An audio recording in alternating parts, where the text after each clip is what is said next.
just playing it so safe. I'm just tired of safe. I want some stuff that is not safe in my horror movies again. You know how January is usually a really bad month for horror? Yeah. It's definitely not starting off great. This is going to be a spoiler-free review so that you can enjoy the movie yourself. Today we're talking Night Swim. Directed by Bryce McGuire, starring Wyatt Russell, Carrie Condon, and Gavin Warren. Night Swim is based off of a 2014 short film of the same name by Bryce McGuire and Rod Blackhurst. Jason Blum's Blumhouse and James Wan's Atomic Monster collaborated on this film together and have since merged into one horror company. Wyatt Russell plays Ray Waller, a former Major League Baseball player who was recently diagnosed with multiple sclerosis. He and his family, wife and 2 children, move into a new home in suburbia which has a pool. Thinking the pool will help with Ray's physical therapy, they clean out the pool and get it all pristine and sparkly and nice and ready to swim. I literally just got home from the theater watching Night Swim. So all of my thoughts are very, very fresh. I'm really trying to get them organized in my head.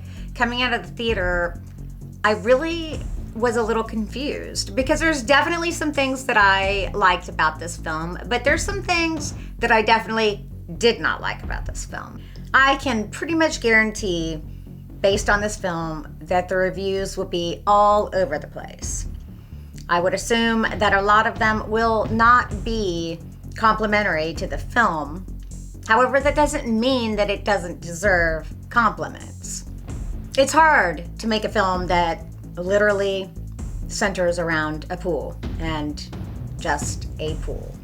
Some of the things that I really liked about this film are the acting. Wow, Wyatt Russell is amazing in this film. He has moments that are really, really funny. We have a pool.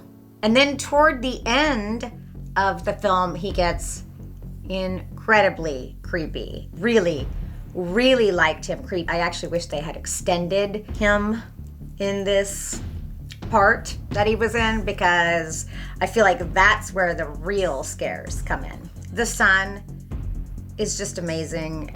Even just when they show him looking at his father, you can tell the anguish that he has. The real estate agent that sells them the house is just really precious and very funny. This movie sold me on the characters. I feel like the characters were written pretty realistically. You want to believe that children aren't going to do something stupid or as stupid as they do, but then you think, children. This movie has absolutely gorgeous cinematography. Shooting underwater is never an easy thing, but they accomplished it very, very well. I have to admit that when the movie started out, I thought it was a little slow, a little dry, kind of dragged on. They definitely drew out some of the scenes here. This is not a particularly scary film. I feel like they were going for a film that plays on the terror of a child being around a pool. There are so many jump scares.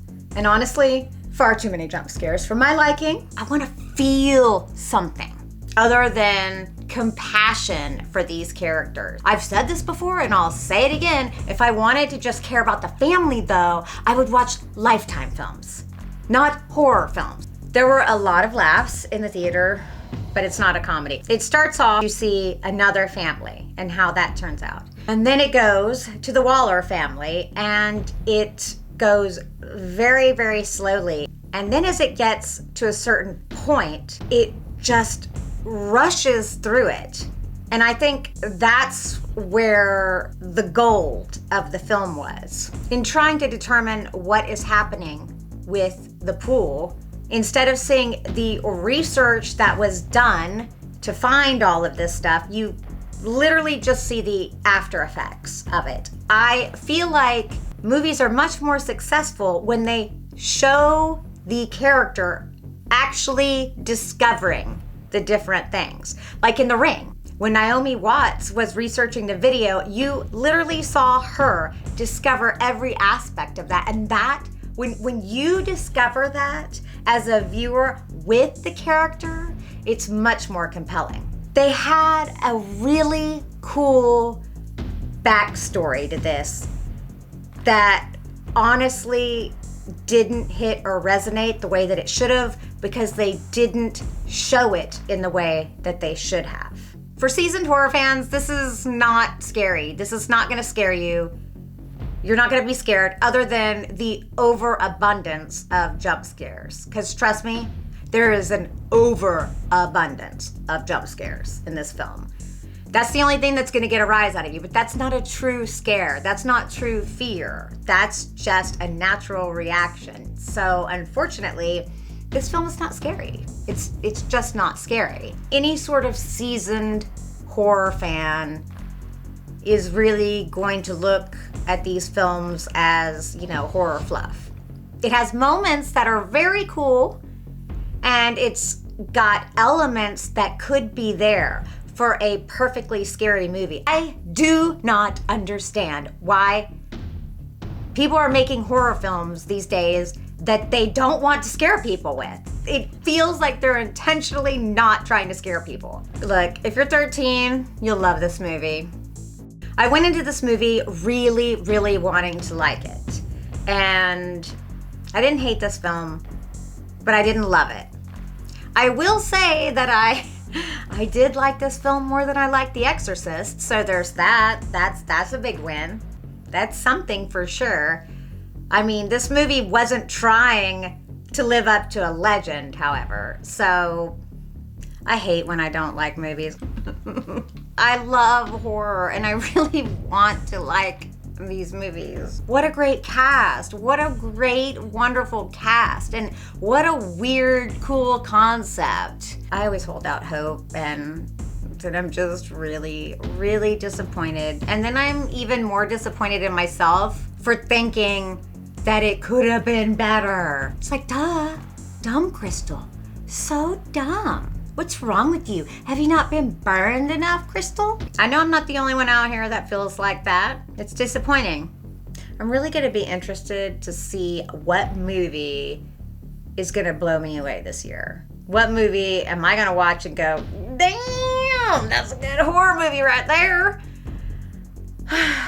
With Blumhouse and Atomic Monster forming one company, I'm really interested to see where horror goes next. I think it could take a big leap forward. That's what my hope is, but I always hold out hope and I get really, really, really disappointed, but I'm gonna always hold out hope and just really think positive.